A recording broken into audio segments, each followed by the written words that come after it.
লেবাননে পেজার বিস্ফোরণের নাম জড়ালো এক ভারতীয় বংশোদ্ভূতের। ওই যুবকের নাম রিনসন হোসে। ক্যারলের ওয়েন্ডে জন্ম নেয়া ৩৭ বছর বয়সী রিনসন হোসে বর্তমানে নরওয়ের নাগরিক। বুলগেরিয়ায় তার সংস্থাই লেবাননের সশস্ত্র সংগঠন হিজবুল্লাহকে বিস্ফোরণযুক্ত ওই পেজারগুলি সরবরাহ করেছিল বলে জানা যাচ্ছে। গত মঙ্গলবার পেজার বিস্ফোরণে রক্তাক্ত হয়েছে লেবানন। ওই ঘটনায় এখন পর্যন্ত ১২ জনের মৃত্যু হয়েছে, আহত হয়েছে কয়েক হাজার মানুষ। তাইওয়ানের গোল্ড অ্যাপোলো সংস্থার সাথে ৫,০০০ পেজার তৈরির চুক্তি হয়। চলতি বছরের গোড়ার দিকে পেজারগুলি হাতে পায় হিজবুল্লাহ। ওই ৫,০০০ পেজারের মধ্যে সম্প্রতি একসঙ্গে ৩,০০০ পেজার বিস্ফোরণের ঘটনা ঘটে। হিজবুল্লাহর হাতে ওই পেজারগুলি পৌঁছানোর আগে ইসরায়েলের গুপ্তচর সংস্থা মোসাদ তাতে কারিগরি ঘটনা ঘটায় বলে অভিযোগ রয়েছে। এখনও পর্যন্ত যে অভিযোগ সামনে এসেছে সেই অনুযায়ী প্রত্যেকটি পেজারে ৩ গ্রাম করে বিস্ফোরক একটি করে চিপ ঢুকিয়ে দেওয়া হয়। সেই চিপ থেকে সংকেত পৌঁছে যায় মোসাদের কাছে। এরপর আচমকায় তেতে ওঠে পেজারের ব্যাটারি এবং তীব্র শব্দে বিস্ফোরণের ঘটনা ঘটে। ওই ঘটনায় তাইওয়ানের ওই সংস্থা জানিয়েছে AR-924 মডেলের পেজারগুলি তারা তৈরি করেনি। ব্যাক কনসাল্টিং KFT নামের ইউরোপের ওই সংস্থা সেগুলো তৈরি করে এবং সরবরাহ করে। শুধুমাত্র তাদের সংস্থার নাম ব্যবহৃত হয়েছিল পেজারগুলিতে।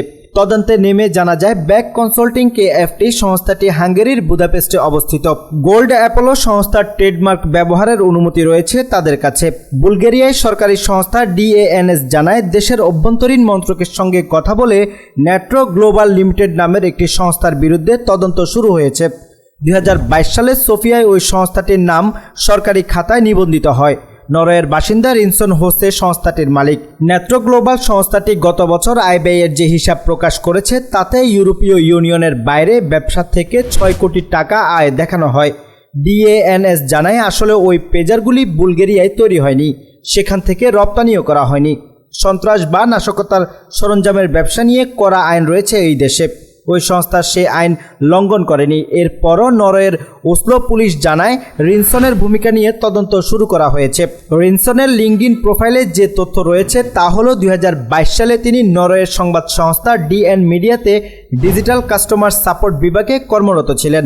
ওই সংবাদ সংস্থার সঙ্গে যোগাযোগ করা হলে তারা জানায় মঙ্গলবার থেকে কাজের জন্য বিদেশে রয়েছেন রিনসন। তার সঙ্গে যোগাযোগ করা যাচ্ছে না।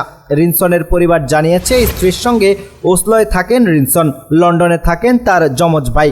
রোজ বাড়িতে কথা হতো, কিন্তু গত ৩ দিন ধরে যোগাযোগ নেই রিনসনের সঙ্গে। যদিও পরিবারের দাবি রিনসন অত্যন্ত সোজাসাপটা মানুষ, তার উপর পূর্ণ আস্থা রয়েছে সকলের।